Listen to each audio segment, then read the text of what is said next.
come again and receive us unto himself. And Sister Laura's experiencing that now. So praise God for that.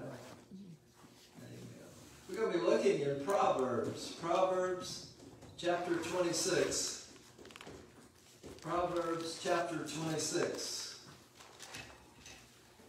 You can get many sermons out of a chapter of Proverbs. The Lord has impressed upon my heart for as long as I live to try to keep preaching through the Bible. Something out of every chapter that's in the Bible, even if it's just one verse. So this morning I want to look at verse 27. And that reads like this: whoever digs a pit will fall into it, and he who rolls the stone, it will return upon him. So like someone digging a pit, it might be a deep pit, and they may fall down into it. Or someone that rolls a stone. Now they can roll a little stone, but I picture them rolling a big stone, maybe like a boulder. Or someone who rolled the stones like they used to seal up the graves. Those are heavy stones, and you wondered how that those stones could be moved. It took many men, or they took a feat of engineering to get those stones in place at times. That's why whenever the women were going to the tomb of Jesus, they wondered, who will roll away the stone for us? And when they got there, the angels had already taken care of it. But he says here that whoever digs a pit will fall into it, or whoever rolls the stone will roll back on him. That's the negative side of how things happen sometimes. We're told over in the New Testament a positive side of this. And it was a positive side that, going back to my youth, was put forth by none other than Roy Rogers and Dale Evans. And I used to watch that. I remember my cousins would come over and we'd play cowboys and Indians, or the cowboys, the good cowboys and the bad ones, and we'd be shooting at each other. We'd be off at the distance, and you'd hear the argument going forth. I got you! No, you didn't! I got you! No, I got you! Kept doing that.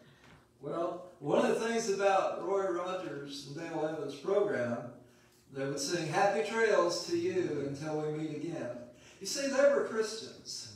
And it became very apparent after they made those cowboy shows that Dale Evans went around the country speaking and talking about the Bible. One time, Rhonda and I heard her speak over in Kansas City, Missouri. And she said during that service, my son-in-law is a Free Will Baptist pastor down in Osceola, Arkansas. But they were Christians. And one of the things that they would put forth in their program before they sang Happy Trails to You was, remember, boys and girls, do unto others as you would have them do unto you. That was called the Golden Rule. And it is biblical. In the Scripture, it states it like this, something like this. Therefore, whatsoever you would have others do to you, do you even so to them. But the same principle is the Golden Rule. Jesus said that there were two commandments. The first one was the greatest one. Love the Lord your God with all your heart, and with all your soul, with all your mind, with all your strength. And the second one is like unto it. Love your neighbor as yourself, which again is the Golden Rule. Do unto others as you would have them do unto you. That's the positive side of this.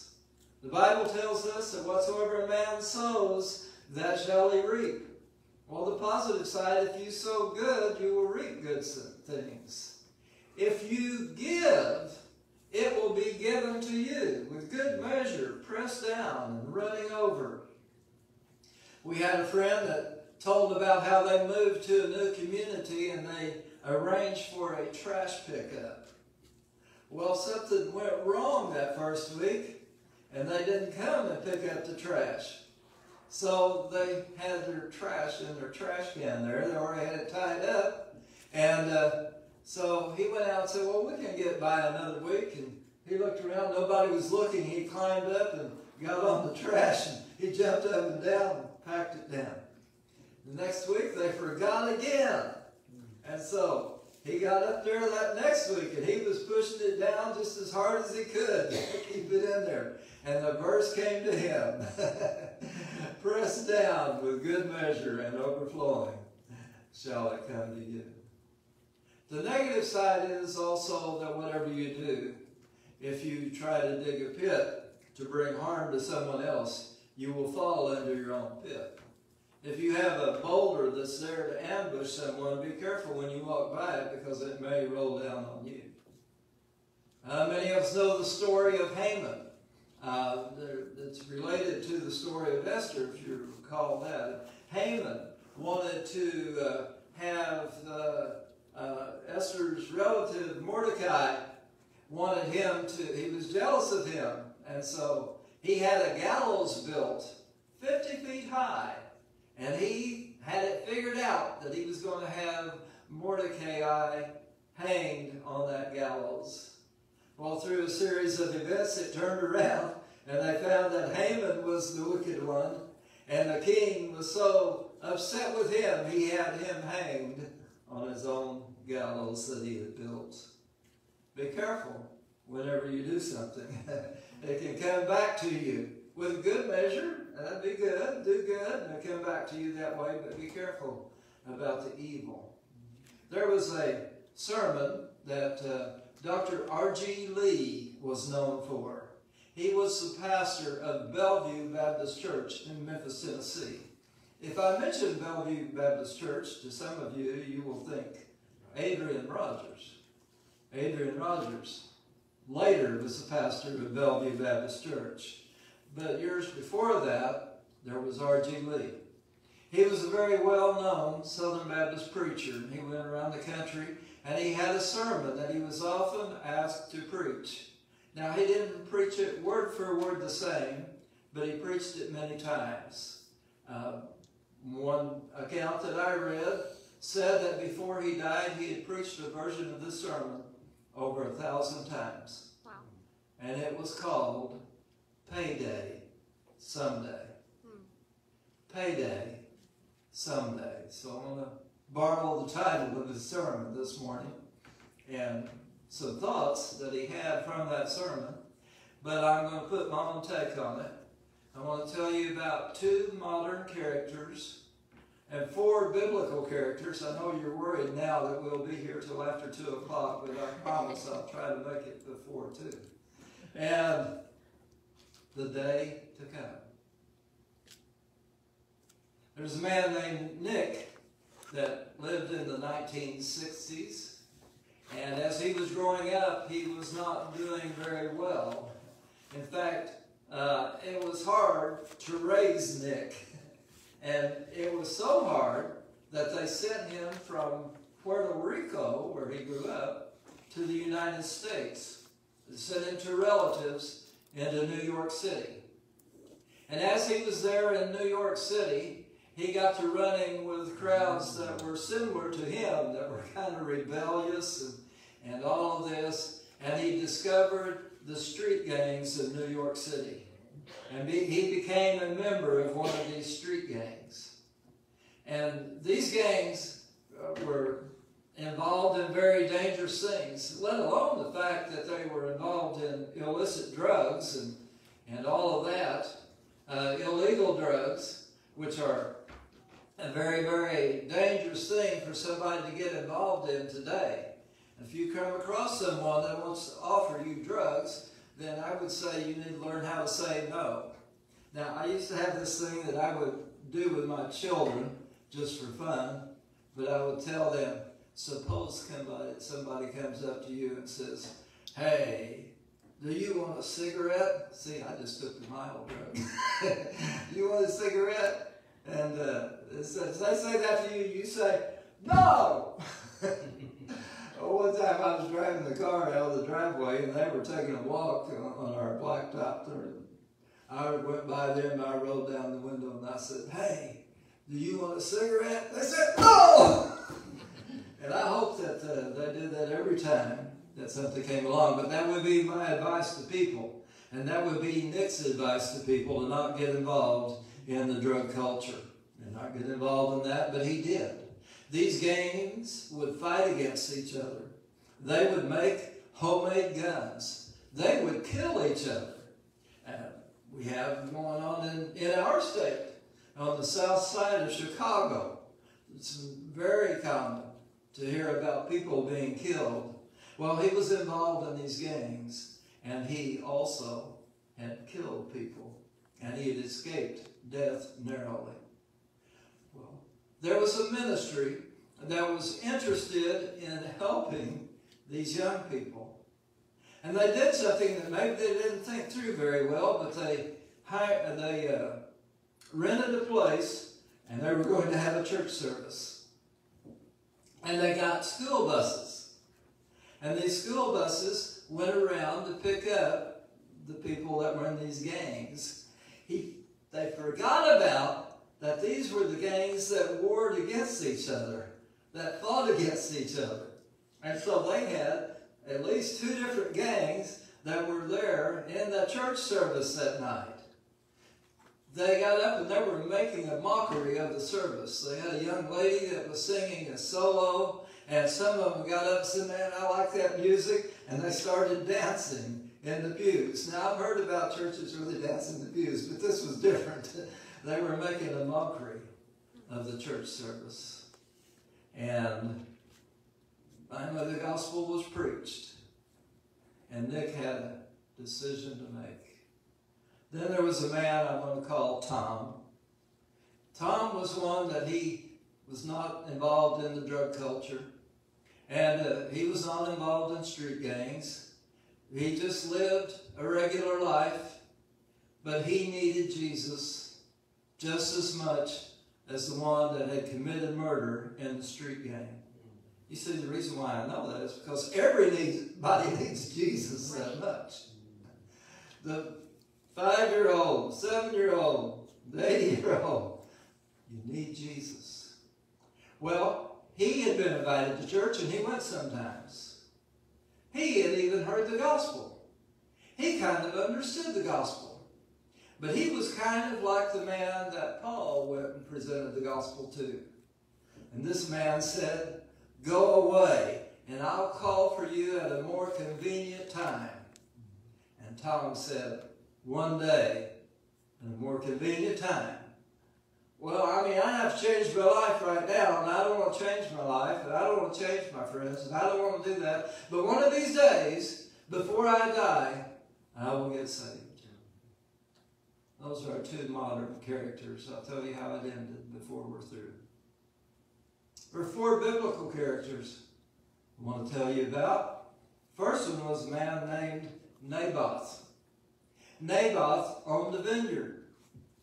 And Naboth was a good man. He was a man that had been schooled in the law of the Hebrews. And he knew about the Old Testament. He knew all about Moses. He knew all about these things as they were schooled in those things. And he knew that the way the law talked about the land, God said, "This land is mine, but it is yours. But if you sell it, every 50 years, it will come back to your family." And so the law said that you can't sell it with the idea of it being a permanent sale. You cannot do that. So Naboth was a good man, and he was committed to that. Now there was another man, and his name was Ahab. And actually Ahab was the king. We mentioned Omri a couple of weeks ago, 2 or 3 weeks ago, and he was one of the most wicked kings that they had in Israel. And Ahab was his son, and he became a worse king. Worse than any of the previous kings there ever was. But he had some things that he would do well. He had a summer palace. The summer palace happened to be on property that was located right next door to Naboth's vineyard. You can read about this in wherever it was, we were a couple, 1 Kings. 1 Kings 17, 18, 19, 20, 21. All in there. And Ahab went to Naboth and he said, I would like to buy your vineyard. And Naboth, though, wanting to please the king, and he had a couple of reasons for wanting to please the king. One, it's a good thing to please the king. But the other one was he knew how wicked that Ahab was. And he knew that Ahab was responsible for killing people who went against his wishes. But he stood his ground and he said, you know, my understanding of Scripture prevents me from selling this. I mean, you're talking about it being a permanent sale. And Ahab got all upset about that. And he went back and introduced you to a third character here in the Old Testament. And that was Ahab's wife. And her name was Jezebel. Now, Jezebel grew up in a foreign country. She was not of Jewish descent. In fact, she was a Baal worshiper. And she was a very devout Baal worshiper. She wanted to do anything she could to take down the competition of other religions, which was Ahab's background. But Ahab was so corrupt, it didn't really matter much about the fact that he was Jewish by descent. He was just a wicked king. And so he married Jezebel. Well, and Jezebel, she wanted to do everything she could to get rid of those that opposed Baal. So you had that history going on. We have here the idea that Ahab came back and he pouted. And he wouldn't eat any bread. There's a little song that we used to sing that talked about that. It said that he went home and he pouted and he said, I will not eat any bread. And that was the case. His servants tried to bring him food and would not do that. And so his wife Jezebel came to him and said, what's wrong? There's something wrong. I see there's something that is troubling you. And he explained, I went to Naboth and I wanted to buy his vineyard. I offered him a fair price. I offered him better than what the land was worth. I offered to give him another vineyard somewhere else, but he wouldn't sell it. She said, aren't you the king of Israel? Now, I'm sure that she had times whenever she chided him, knowing the kind of person that she was and the character that she had. And she said, well, don't you worry about it. Said, but I do need to get your ring. I need to borrow your ring, because she was going to write something. And he agreed to it. And so she wrote a letter. And she sent it to the people that lived around where Naboth lived. And in that letter it said, on a certain day, proclaim a fast. Bring Naboth to the seat of judgment. There will be a hearing, so to speak. And so they were going to get that. And then she said, he is accused of blasphemy, and the penalty of blasphemy is death. And she took the king's ring and put it into the wax seal and sent it off, carried the authority of the king. So it came to them on that particular day. They hauled Naboth in. He was to sit there in the judgment, and they didn't even do very much about the judgment. She had hired 2 sons of Belial. These were kind of like, Satan's representatives. And she hired them to come and to bear false witness against Naboth. And they said he has committed blasphemy. And before he even got his defense, 2 people came in and they brought him out. The crowd was so stirred up. We need to be careful about the crowd sometime and which way the crowd gets swayed whenever it gets swayed. Because they did kind of like they did around the time of Jesus. You had a triumphal entry, and then before the week was over with, you had people crying out, crucify him, crucify him.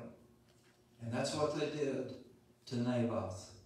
They stoned him there near his vineyard in this area. There's a 4th biblical character, and his name is Elijah. Now, Elijah is one that Ahab hated anyway, because earlier Elijah had come and he was a spokesman for God, and he said, "It will not rain in the land until I say it will rain." And then he went into hiding. And Ahab did not like that. And finally, whenever it was time, and we had the account of where he was by the brook Cherith, and the ravens came and fed him. And then he was told to go to this widow of Zarephath. You remember that story? And how that he multiplied the bread and the oil. God did on behalf of Elijah. And he came and he prayed, and her son came back to life. That all took place. And then you had the contest on Mount Carmel. Whenever he said, "All right, I will set up an altar." The lone prophet of God, 450 prophets of Baal. Why was there a lone prophet of God? You remember Jezebel didn't like the prophets of God. And so she was doing everything she could to get rid of them. In fact, there was one time where a man came and he found 50 of them that were in danger of being killed, and he hid them in a cave. So Elijah's by himself, said, "Here, build an altar to my God." Prophets of Baal, I invite you to come, build an altar to your God. And they came. 450 of them came. They began to pray to their gods. And you know the story. Nothing happened with the altar of Baal. After they had had their chance, it happened for hours. Elijah said, "Okay, it's my turn. Come and bring water." And they soaked the altar with water. He prayed one simple prayer, and fire came down from heaven. It was so hot that it steamed away all the water that was in the ditch all around, and the altar came and caught on fire, and it was consumed. And then after that, he said, "Bring the prophets of Baal down," and we don't quite understand all of this, but the prophets of Baal were slain that day. Oh, that incensed Jezebel. And after that, for a little while, Elijah was afraid what was going to happen to him until God strengthened him. Well, he heard about Naboth being killed by Ahab. He heard about Jezebel had set this up as blasphemy, false accusations, and they killed Naboth. And Elijah said, "Bring Ahab to me." And the man he told that was afraid to tell Ahab he'd seen Elijah, because Ahab kept trying to find Elijah. Every time somebody would go talk to him, the Lord would whisk him away. And then the king would get mad because he wasn't there, and he would kill the people that had sent to find Elijah. And this man said, "I don't want to go back and tell the king that you say you're going to be here and you not be here." And Elijah said, "No, I'll be here." And he met with Ahab. And he said, "I've heard about Naboth, and I tell you what's going to happen. The dogs are going to lick up your blood in the place where you killed Naboth. And more than that, the dogs are going to eat your wife, Jezebel." And that was the message. Elijah's messages were usually short and to the point. And then he was gone. The king couldn't do anything with him again. They went back, and he and Jezebel, they ate. And sometimes they would eat stuff that came from Naboth's vineyard. You see, what happens is there's a payday, but God doesn't always pay on Friday. And so after a period of time there, nothing happened to either one of them. And so Jezebel, she would start making snide remarks. "Well, look at this. We're eating these herbs here from the vineyard that came from Naboth, and nothing has happened to us. Nothing's going to happen to us." She did that. After 3 years, this went on. I imagine every time a dog barked, though, Ahab would look around. He would wonder, is that a sign? Is it close? The king of Judah came to Ahab and said, "We have a common enemy. Let's go to battle against them."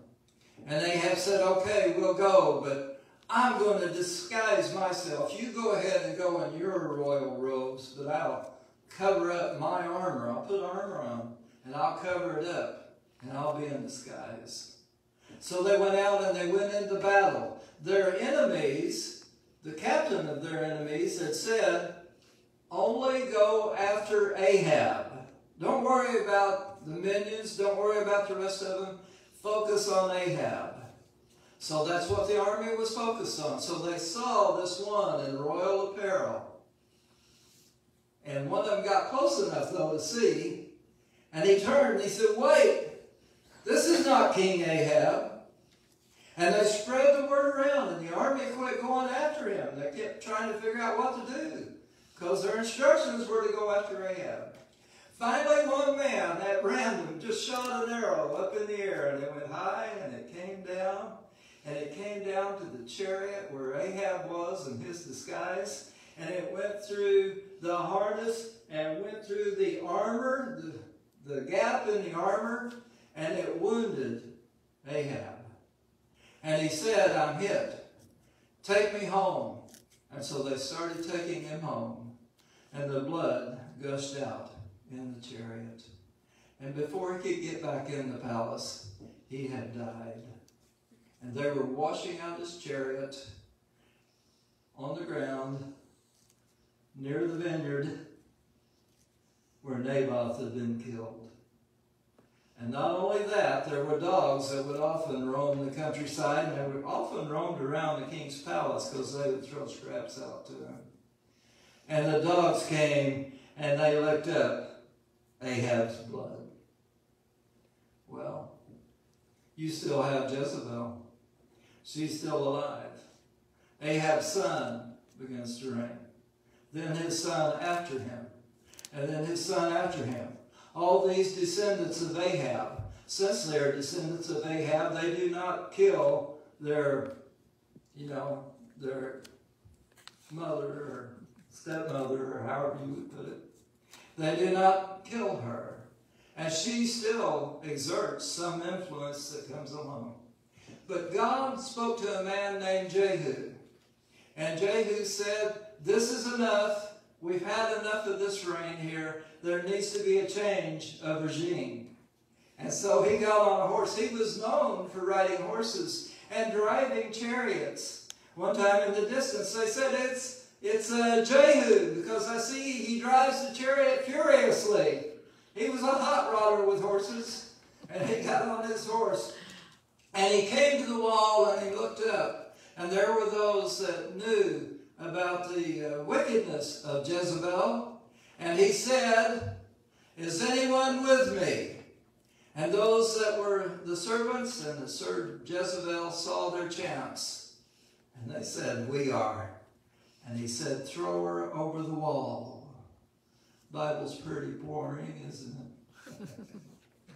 And they did. They threw her over the wall. And she burst open.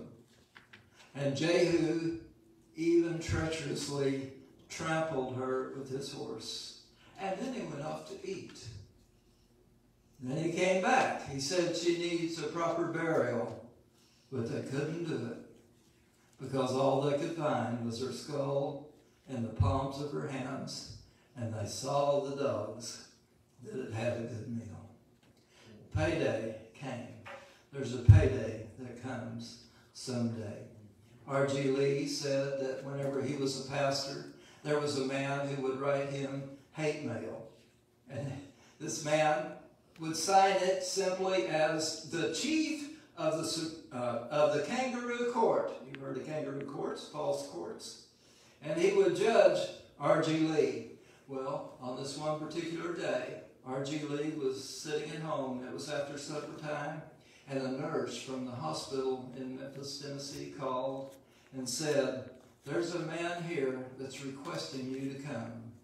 He won't tell us his name, but he says to tell you he is the chief of the kangaroo court. Will you come? He said, yes, I'll come. So he went in, and he said as he walked in the room, he saw someone that was just wild-eyed. His hair was all disheveled. he had this evil look. And RG went to him and said, "Howdy do." "Howdy, what can I do for you?" And the man said, "You can do nothing for me, except maybe throw my body to the buzzards whenever I get through." And so R.G. Lee's thinking, well, why did you call for me if you don't want to hear anything that I have to say, and you've been against me all this time anyway? And the man finally said this. And it wasn't that he was saying, tell me how I can be delivered. It wasn't that. It was like, the rich man that was in hell. And Lazarus died, and he's in Abraham's bosom. And the rich man said, "Go send Lazarus to warn my brothers." And this man that claimed to be the chief of the kangaroo court, still railing against God, said, though, to R.G. Lee, he said, "I hear you go all across this country. Tell young people, the